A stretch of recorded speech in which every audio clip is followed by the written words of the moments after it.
അതേസമയം ബുധനാഴ്ച അത് പഴയ കാലത്തൊക്കെ ആലിമീങ്ങൾ ഇപ്പോഴും അങ്ങനെ തന്നെയാണ്. പള്ളി ദർസുകളിൽ കിതാബ് ഓതാൻ തുടങ്ങുന്നത് ബുധനാഴ്ചയാണ്. അതിന്റെ കാരണം അല്ലാഹു നൂറിനെ സൃഷ്ടിച്ചത് ബുധനാഴ്ചയാണ്.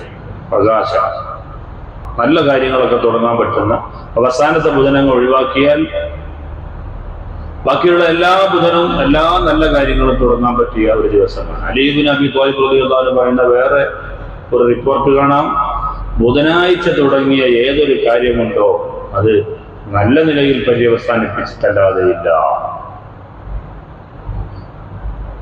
ബുധനാഴ്ച പക്ഷെ നഖം വെട്ടാൻ പാടില്ല. ബുധനാഴ്ച നഖം വെട്ടിയ ഒരാളുടെ അനുഭവം കിതാബുകളിൽ നമുക്ക് കാണാൻ കഴിയും. ഒരു വലിയ പണ്ഡിതനായിരുന്നു ഇബ്നുൽ ഹാജ് റളിയല്ലാഹു അൻഹു. അദ്ദേഹം നബിതങ്ങളിൽ നിന്ന് ബുധനാഴ്ച നഖം വെട്ടാൻ പാടില്ല എന്നൊരു ഹദീസ് കണ്ടു. പക്ഷെ അത് സ്വഹീഹാണോ അല്ലേ എന്ന് സ്ഥിരപ്പെടാത്തത് കൊണ്ട് ആ ഹദീസ് അദ്ദേഹം ഗൗനിച്ചില്ല. അതിന്റെ കാരണം കൊണ്ട് അദ്ദേഹത്തിന് വെള്ളപ്പാടുണ്ടായി എന്നാണ്. അങ്ങനെ രാത്രി കിടന്നുറങ്ങുന്ന സമയത്ത് നബി സല്ലല്ലാഹു അലൈഹി വസല്ലം തങ്ങൾ വന്നു.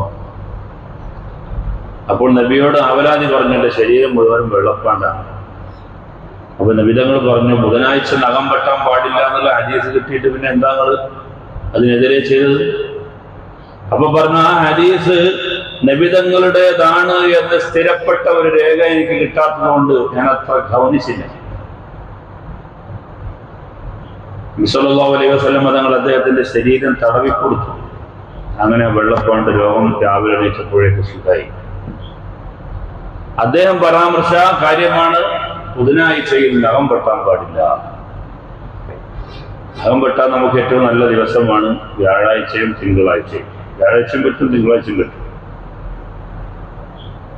വ്യാഴാഴ്ച മുതൽ വെള്ളിയാഴ്ച ജുമാ വരെ അതിന്റെ സമയമാണല്ലോ നഖം വെട്ടാനും മുടി കളയാനും വൃത്തിയാകാൻ വേണ്ടി ഒരുങ്ങേണ്ട വെള്ളിയാഴ്ച എന്ന് പറയുന്നത് നമ്മുടെ ജീവിതത്തിലെ ഏറ്റവും പ്രധാനപ്പെട്ട നിർണായകമായ ഒരു ദിവസമാണ്. അതുകൊണ്ട് അതിന് ഒരുങ്ങേണ്ട സമയമാണ് വ്യാഴാഴ്ച ഉച്ച കഴിഞ്ഞ് വെള്ളിയാഴ്ച ജുമാ വരെയുള്ള സമയം. അപ്പോഴൊക്കെ ഇത് നീക്കം ചെയ്യാം. 3 ദിവസങ്ങൾ ഉപയോഗപ്പെടുത്താം: വ്യാഴം, വെള്ളി, തിങ്കൾ. അപ്പോ അല്ലാഹു തആല പ്രകാശത്തെ സൃഷ്ടിച്ചത് ബുധനാഴ്ചയായതുകൊണ്ട് ഇൽമുമായി ബന്ധപ്പെട്ട സംരംഭങ്ങളെല്ലാം ബുധനാഴ്ച തുടക്കം കുറിക്കുന്നു. ഇൽമിനെ, നൂറിനെ അല്ലാഹു തആല ബുധനാഴ്ചയിൽ സൃഷ്ടിച്ചതുകൊണ്ട് ഇൽമുമായി ബന്ധപ്പെട്ട ഒരു സ്ഥാപനത്തിന്റെ തുടക്കം അല്ലെങ്കിൽ പുതുവത്സരാരംഭം,